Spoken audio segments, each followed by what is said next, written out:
نمایندگان جامعه شهروندی تاجیکستان بالا بردن حجم باج دولتی برای ثبت نام حزب‌های سیاسی، سازمان‌های جمعیتی، اتحادیه‌های ادوکات‌ها و بیوروهای ادوکاتی را عمل بر ضرر رشد کشور و ولایت قانون می‌داند.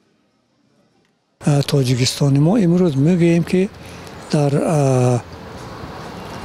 سازمان‌های بین المللی آبروی نفوذ زیاد دارد، با سازمان‌های بزرگترین بین المللی مناسبت‌های حسنه دارد، ولی از طرف دیگر در این حالت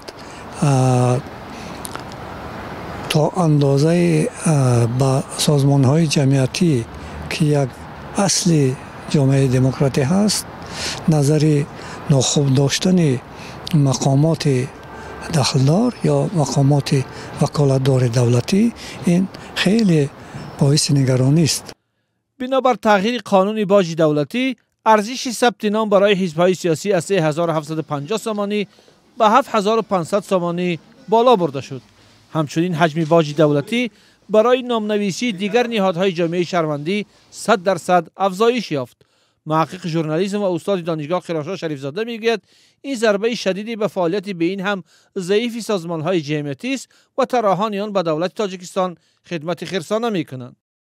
دور نمیریم، 5 سال پیش در تاجیکستان ما بیش از 3,500 تشکیلات‌های جمعیتی بود و امروز فکر میکنم که شاید نیمی از آن باقی مانده، چون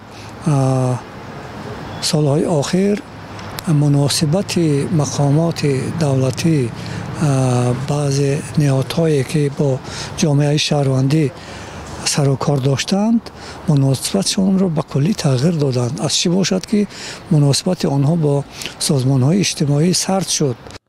مسئله فشار به سازمان‌های جمعیتی و بسته شدن آنها اخیراً در 15مین مکالمه بروسل دوشنبه در بخش حقوق انسان مطرح شده است. اتحادیه اروپا از تاجیکستان خواسته است به اشتراک در حیات سیاسی شرایط بهتر و ثبت تکراری سازمان‌های جامعه شهروندی را که مجبور به قطع فعالیت شدند فراهم آورد. وزیر عدلیه مظفر اشوریان در نشست اخیر خبریش دلیل‌های کاهش سازمان‌های جمعیتی را در کشور شرح داده بود. البته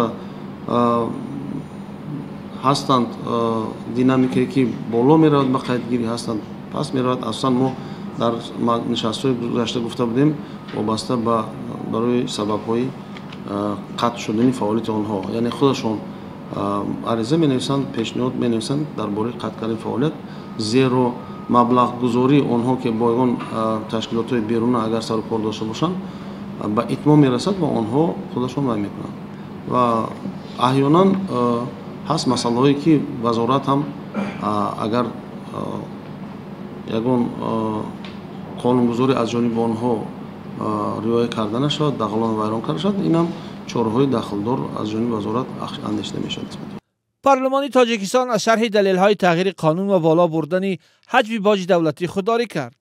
وزارت عدلیه نیز میگوید دلیل‌ها را در پاسخ کتبی شرح می‌دهد. تغییرات به قانون باج دولتی از سوی حکومت ماه می به پارلمان فرستاده شده، وکیلان آن را به بحث و بررسی روز 25 میون تصویب کردند. اخیراً روز 1 اکتبر رئیس جمهور آن را امضا کرد که پس از یک ماه نشرش اعتبار پیدا می‌کند. وضع سازمان‌های جمعیتی و نهادهای دیگر جامعه شهروندی از سال 2015 پس از شدید شدن قانونگذاری بد شد و بنا به آمار رسمی در 3 سال اخیر بیش از 1000 سازمان اجتماعی برهم خورده، تلاش‌های آنها برای رشد جامعه به پایین‌ترین حد کمرنگ شده است.